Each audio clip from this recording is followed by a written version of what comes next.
Bonsoir et merci de nous rejoindre sur Al24 News pour ce nouveau flash. Le président algérien Abdelmadjid Tebboune a quitté ce samedi Alger à destination du Qatar pour une visite de travail de 2 jours, au cours de laquelle il rencontrera l'émir de l'État du Qatar, Cheikh Tamim Ben Hamad Al Thani. Après avoir écouté l'hymne national, le président Tebboune a passé en revue une formation de la garde républicaine qui lui a rendu les honneurs à l'aéroport international Houari Boumediene.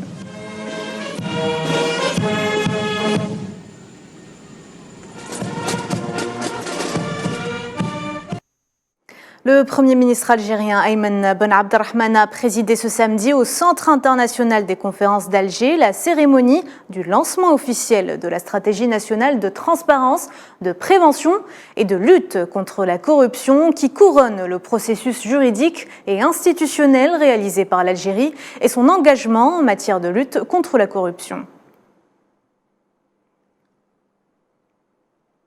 Dans l'actualité également, cet échec du Maroc pour l'obtention du soutien du Conseil des ministres pour sa candidature pour la présidence du Conseil des droits de l'homme de l'Union africaine, faute de consensus parmi les États membres.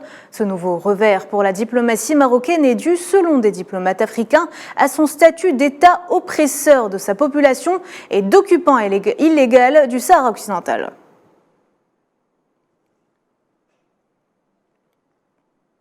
Le président tunisien Kais Saïed est revenu sur le phénomène de la migration, affirmant que ce que son pays offrait aux migrants était meilleur que ce qu'ils trouvent ailleurs, exprimant toutefois son refus que la Tunisie soit une terre de transit.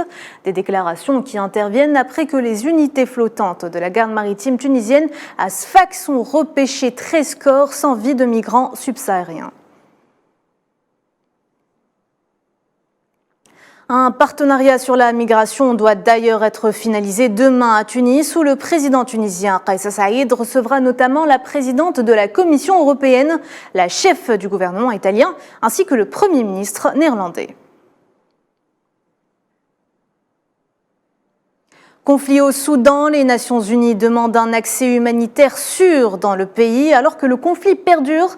Dans un communiqué, le secrétaire général adjoint de l'ONU aux affaires humanitaires, Martin Griffiths, a souligné que les souffrances du peuple soudanais ne prendraient fin que lorsque les combats cesseront, ajoutant que les parties impliquées dans le conflit doivent adhérer à la déclaration d'engagement qu'elles ont signée à Jeddah qui vise à protéger les civils et à faire respecter le droit humanitaire international. 14 morts, c'est le nouveau bilan hausse annoncé par le gouvernement sénégalais après le chavirement mercredi dernier d'une pirogue à Saint-Louis au nord du pays sur la route migratoire reliant le Sénégal à l'archipel espagnol des Canaries. Les autorités sénégalaises n'ont toujours pas donné d'informations sur le nombre de personnes qui étaient à bord de l'embarcation ni sur les circonstances du drame.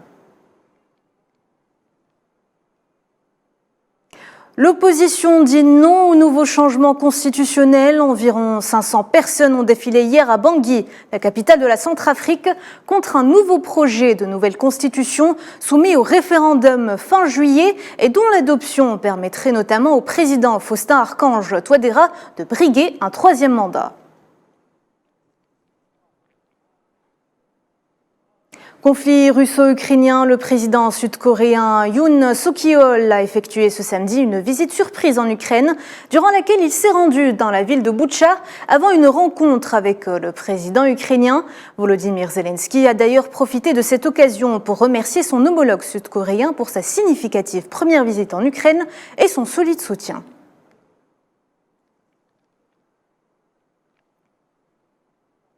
L'actualité de ce samedi est marquée également par l'arrivée à Istanbul de l'un des 2 navires restant à l'intérieur de la mer Noire qui font partie de l'accord pour les céréales voué à expirer dans 2 jours. À ce sujet, le président russe Vladimir Poutine a discuté avec son homologue sud-africain, déclarant que les mesures censées lever les obstacles aux exportations russes de produits alimentaires et d'engrais n'avaient pas été pleinement mises en œuvre.